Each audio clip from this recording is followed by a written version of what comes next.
नमस्कार बच्चों, मैं doctor Sumitra Sharma, associate professor Sanskrit, SVD government college Sardarshahar और बीए भाग सेकंड के विद्यार्थियों के लिए जो हम आजकल पढ़ रहे हैं विज्ञान शाकुंतलम। तो कल हम लोगों ने प्रथम अंक तक अध्ययन किया था। आज अब इसका द्वितीय अंक हम लोग शुरू करने जा रहे हैं।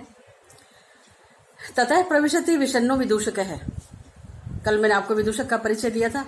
ये विदूषक जो है वो राजा का अंतरंग मित्र हुआ करता है और चरित्रवान हुआ करता है, कुछ पेटू किस्म का होता है और ऐसी ही बातें उटपटांग बातें करके और हंसाता है लोगों को। तो विषण्ण सा दुखी होया हुआ सा विदूषक प्रवेश करता है, मंच पर आता है, निश्वास लेकर कहता है, भो दिष्टम अहो देखा, एतस्य मृगयाशीलस्य राज्ञो वयस्य भावेन निर्विण्णोऽस्मि। मैं तो इस मृगयाशील शिकार प्रेमी राजा का मित्र होने के कारण से निर्विण्णोऽस्मि, मैं तो बड़ा दुखी हो गया हूँ। अयम मृगो अयम वराहो अयम शार्दूल इति मध्याह्नेऽपि ग्रीष्म विरल पादपत् छायासु वनराजिषु आहिंद्यते अटवीतो अटवीम। यह मृग है, यह सुअर है, अयम शार्दूल है, यह शेर है। इस तरह से मध्याह्न में भी, बड़ी दोपहर में भी ग्रीष्म विरल पादपत् छायासु, ग्रीष्म ऋतु में बिरले ही पेड़ों की छाया में, वन राजिशु वन पंक्तियों में, आहिंद्यते हांडना पड़ता है, घूमना पड़ता है, फिरना पड़ता है, अटवी तो अटवीम, एक जंगल से दूसरे जंगल में। क्या क्या बात कह रहा है कि गर्मी की ऋतु है और उसमें भी भरी दोपहर में भी, भरी दोपहर में बिरले ही पेड़ों की छाया होती है। क्यों होती है? क्योंकि सूर्य जो है वो पूरा सर पे होता है हमारे भरी दोपहर में। तो सुबह के समय में इस तरफ छाया मिलेगी तो सायंकाल होने पर इस तरफ छाया मिलेगी, लेकिन दोपहर में तो छाया बिरली ही प्राप्त होती है, कोई बहुत घना पेड़ हो उसी की मिलती है।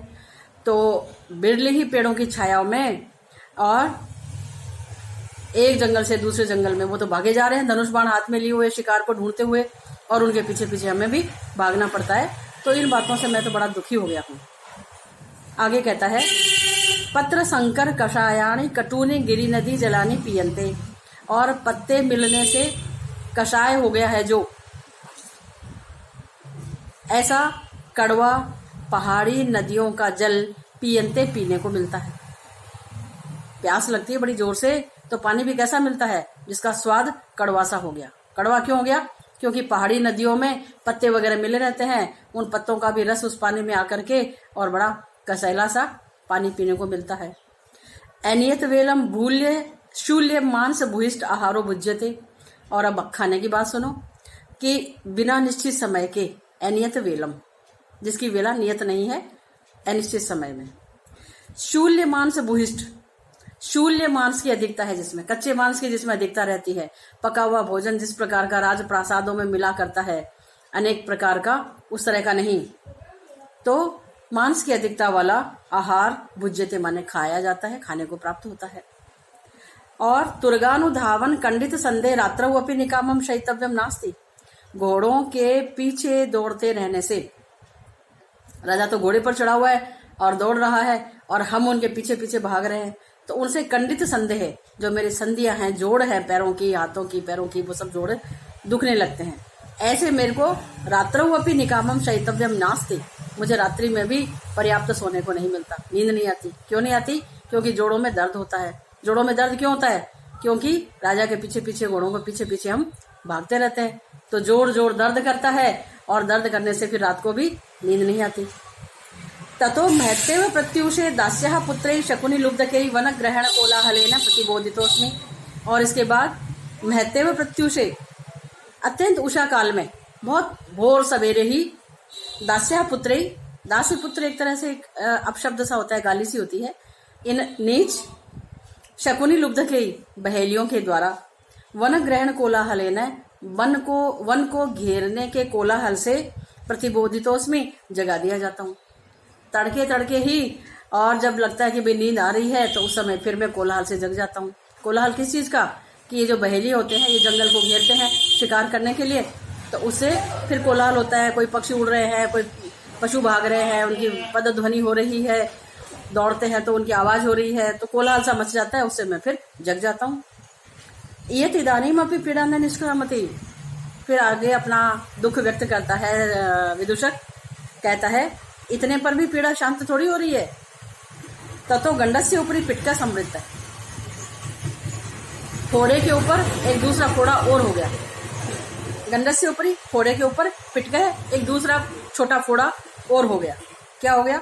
यह किल अस्मासु अहीनेषु तत्र भवतो मृगानुसाराश्रमा पदम प्रविष्टस्य तापस कन्या शकुंतला मम अधन्यतया दर्शिता। यह कहते हैं बीते हुए कल को, और आज के लिए होता है अद्य, और आने वाले कल के लिए होता है श्व। आधा शंकर वाला शय, तालव्य शय और वह। तो यह माने कल, बीते हुए कल में अस्मासु अहीनेषु, जब मैं उनके साथ में नहीं था महाराज के, तब क्या हुआ? तत्र भवतो मृगानुसार आश्रम पदम प्रविष्टस्य, मृग का अनुसरण करते हुए जब वे आश्रम में प्रविष्ट हुए, तब क्या हुआ? मम अधन्यतया, मेरे दुर्भाग्य के कारण क्या हुआ? उनको तापस कन्या का शकुंतला दर्शिता, उनको वह तपस्विनी कन्या शकुंतला दिख गई। मैं क्यों नहीं था? आपको कल बताया था कि राजा तो जो है वो रथ पर सारथी के साथ में आगे तक निकल गया था हरिण का पीछा करते हुए, और वो ये सारे लोग पीछे छूट गए थे, तो ये साथ में नहीं था। ये कहता है कि ये मेरा दुर्भाग्य था कि राजा जो है वो उसको शकुंतला और दिख गई कल आश्रम में। सांप्रतम नगर गमनाय मन कथामपि न करोति, और अब तो राजा जी नगर में जाने के लिए किसी भी तरह से मन नहीं कर रहे। अद्यापि तस्य तामेव चिंतयतो अक्षणो प्रभातम आसीत। आज भी क्या हुआ? उनका तामेव, उसी के बारे में, शकुंतला के बारे में ही चिंतयतो, सोचते हुए, अक्षण हो, आंखों ही आंखों में, प्रभातम आसीत, प्रातःकाल हो गया। आज भी उसी के बारे में सोच रहे थे और सारी रात सोए नहीं, आंखों ही आंखों में पूरी रात बीत गई, सुबह हो गई। कहाँ गति? चारा भी क्या है? यावत तम कृताचार परिक्रमम पश्यामी। तो चलो मैं चलता हूँ। कृताचार, जिन्होंने अपने स्नान ध्यान इत्यादि दैनंदिन कार्य संपन्न कर लिए हैं, ऐसे उनसे जाकर के मैं मिलता हूँ। इति परिक्रम्यावलोक्य च, ऐसा कहकर घूमता होता है और देख करके कहता है, एष बाणासन हस्ताभिर यवनिभिर वन पुष्पमाला धारिणी भी परिवृत्ता इतैव आगच्छति प्रिय वयस्य है। ये प्रिय मित्र तो, वयस्य मित्र, ये मेरे प्रिय मित्र तो, राजा जी तो क्या कर रहे हैं? इन बाणासन हस्ताभिः, धनुष बाण जिन्होंने हाथ में लिया हुआ है, ऐसी जो यवनी स्त्रियां हैं जिन्होंने पुष्पमालाएं धारण की हुई हैं, उनसे परिवृत घिरे हुए इतैव आगच्छति, इधर ही आ रहे हैं। उस समय शिकार के लिए जो कुछ जो ऐसी शस्त्र विद्या में निपुण महिलाओं को रखा करते थे, जो अंगरक्षक का काम भी करती थी, वो शिकार इत्यादि में भी सहयोग किया करती थी, तो वो यवनी स्त्री हुआ करती थी, यवन देश की स्त्रियां। तो ये कह रहा है कि वो उन यवनी स्त्रियों से घिरे हुए हैं। और कैसी हैं वो यवनी स्त्रियां? जिन्होंने धनुष बाण हाथ में लिए हुए हैं, वन्य पुष्प की मालाएं पहनी हुई हैं, और वो उनके साथ साथ चल रही हैं। ऐसे महाराज तो ये देखो सामने से आ रहे हैं। फिर सोचता है कि भाव तो ठीक है, अंग भंग विकल ही भूतवा स्थास्यामी, मैं अंग भंग से विकल सा होकर के, टेढ़ा मेढ़ा सा होकर के बैठ जाता हूँ। यदि एवं अपनी नाम विश्रामम लभेय, शायद ऐसा करने से मुझे आराम मिल जाए। कुछ वो कहते हैं कि मुझे छुट्टी दे दे, कि ठीक है चलो आ जाओ, तुम विश्राम कर लो। इति दंड काष्ठम अवलंबे स्थित है, डंडे का सहारा लेकर के बैठ जाता है। ततः प्रविशति यथा निर्दिष्ट परिवारों राजा, तब जैसा निर्दिष्ट किया गया था, अभी जैसा बताया था, वैसे राजा प्रवेश करते हैं यवनी स्त्रियों से घिरे हुए। राजा जो मन में सोचता है, कामम प्रिय न सुलभा मनस्तु तद्भाव दर्शनायासी अकृतार्थी अपनी मनसी जे रति मुभय प्रार्थना कुरुते। कि कामम प्रिय न सुलभा, भले ही प्रिया जो है शकुंतला वह सुलभ नहीं है। लभ माने प्राप्त होना, दुर्लभ माने बड़ी कठिनाई से प्राप्त होना, और सुपसर्ग लग जाता है तब सुलभ माने आसानी से प्राप्त होना। तो न सुलभा, सुलभ नहीं है, लेकिन मनस्तु तद भाव दर्शनायासी, लेकिन मेरा मन तो उसी के आंगिक चेष्टाओं को देखने का आयासी माने प्रयासरत है। मन तो मेरा फिर भी उसी के दर्शन करना चाहता है, वह कैसे बैठती है, कैसे उठती है, कैसे चलती है, इत्यादि इत्यादि। अकृतार्थे भी मनसीजे रतिम उभय प्रार्थना कुरुते। अकृतार्थे भी मनसीजे, मनसीज के अकृतार्थ होने पर भी, यद्यपि मनसीज कामदेव, काम जो है वह कृतार्थ नहीं हुआ है, अकृतार्थ है, अर्थात मेरा उससे मिलन नहीं हुआ है, लेकिन फिर भी रतिम उभय प्रार्थना कुरुते, जो हमारे मन में प्रेम है वह परस्पर मिलने की उत्कंठा उत्पन्न करती ही है। परस्पर मिलने की उत्कंठा जो है वह अनुराग को, प्रेम को उत्पन्न करती ही है। स्मितम कृत्वा, फिर मुस्कुराकर कहता है, एवं आत्माभिप्राय संभावित इष्टजन चित्तवृत्ति प्रार्थयिता विडम्बते। इसी तरह से अपने अभिप्राय के समान ही, अपने मन में जैसे सोच लिया वैसे ही संभावित इष्टजन चित्तवृत्ति ही, अपने इष्ट व्यक्ति की भी चित्तवृत्ति का उसी तरह से विचार करके और कामी लोग जो है वे ठगे जाते हैं। अर्थात राजा के कहने का तात्पर्य है कि मैं जिस प्रकार इसको चाहता हूँ ऐसे ही मैंने मन में सोच लिया कि वो भी मुझे चाहती है, और अपने अभिप्राय के समान ही मैंने अपने इष्टजन की चित्तवृत्ति का भी मैंने आकलन कर लिया है, और ऐसे धोखा खा जाता है व्यक्ति। क्या पता वो मुझे चाहती है कि नहीं चाहती, मेरा वार्तालाप थोड़ी हुआ है, उन्होंने किसी प्रकार की स्वीकारोक्ति थोड़ी दी है।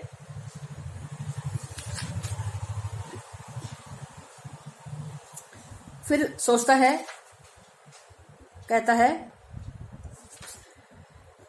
स्निग्धम वीक्षितम अन्यतोपि नयने यत् प्रेरयन्त्या तया यातम यच्च नितंबयो गुरुतया मंदम विलासादिव मा गा इत्युपरुद्धया यदपि सा सूर्यमुक्ता सखी सर्वम तत्किल मत परायणम अहो कामी स्वताम पश्यति। राजा कहता है, स्निग्धम वीक्षितम अन्यतोपि नयने यत् प्रेरयन्त्या तया, अन्यतः अपि दूसरी तरफ भी नयने प्रेरयंता, अपने नेत्रों को प्रेरित करते हुए, अर्थात इधर उधर देखते हुए भी उसने स्निग्धम वीक्षितम, उसने प्रेम पूर्वक मुझे देखा था। अन्यतः नेत्र तो दूसरी तरफ घुमा रही है वो, लेकिन फिर उसने मेरी तरफ जब नजर डाली तो वह बड़ी स्निग्ध थी, स्नेह से युक्त थी, प्रेममयी दृष्टि डाली। यातम यच्च नितंबयो गुरुतया मंदम विलासादिव, और जो नितंबों की गुरुता के कारण, नितंब प्रदेश की गुरुता के कारण जो मानो मंदम विलासादिव यातम, जो मंद माने धीरे धीरे विलास पूर्वक चली थी।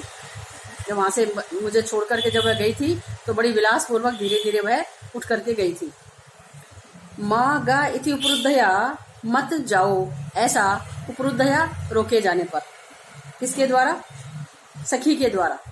तो यद्यपि सा सूया मुक्ता सखी, जो कुछ भी उसने सखी को असूया पूर्वक कहा था, ईर्ष्या पूर्वक कहा था, अर्थात जो कुछ भी उसने टेढ़ेपन से कहा था, जब उसके वो प्रियमदा ने कहा था कि तुम मत जाओ, तब उसने जो कहा था सर्वम तत्किल मत परायणम, वह मानो सब कुछ मेरे लिए ही कहा था।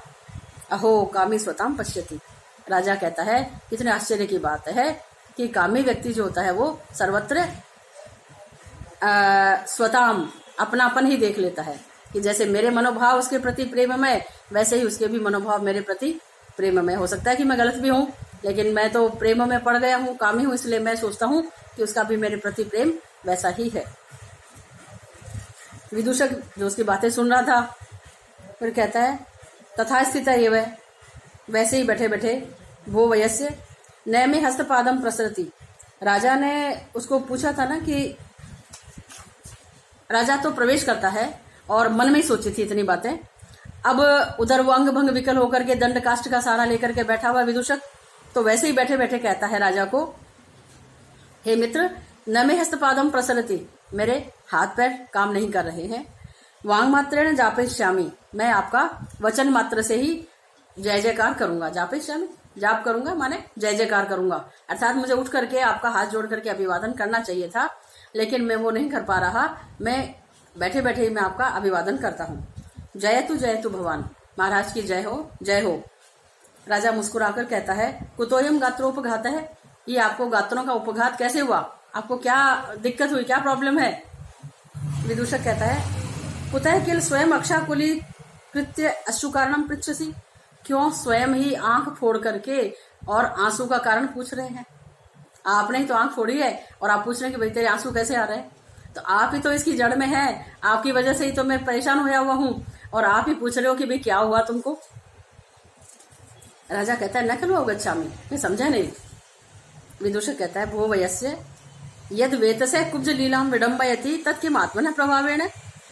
मित्र, जो बैंत जो है वो कुबड़े की लीला का अनुसरण करता है, तत्किम आत्मनः प्रभावेण, तो क्या वो अपनी इच्छा से करता है? ननु नदी वेग से, या नदी के वेग के कारण।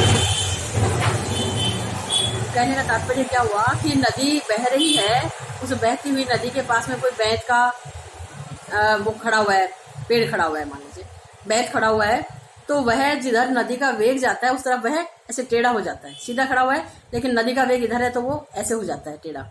तो राजा कहता है कि क्या वह अपनी मर्जी से टेढ़ा हो रहा है या नदी के वेग के कारण हो रहा है। तो राजा कहता है कि नदी वेगस्तत्र कारणम, निश्चय ही उसमें तो नदी का वेग ही कारण है कि नदी के वेग की वजह से। तो विदूषक कहता है ममापि भवान, ऐसे ही मेरे भी इस गात्रोपघात के आप ही कारण है। राजा कहता है कैसे? विदूषक कहता है एवं राजकार्याणि उज्जित्वा तादृश आकुल प्रदेशे वनचर वृत्तिना त्वया भवितव्यम।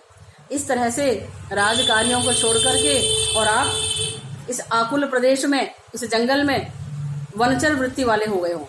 जैसे वनेचर लोग घूमते हैं, शिकारी लोग घूमते हैं, या जंगल में रहने वाले लोग जिस तरह से निश्चिंत होकर के रहते हैं, शिकार कर लिया तो कर लिया, स्नान नहीं किया तो नहीं किया, ये खा लिया वो पी लिया, अनशन कुछ भी, तो ऐसी वृत्ति आपने अपना रखी है।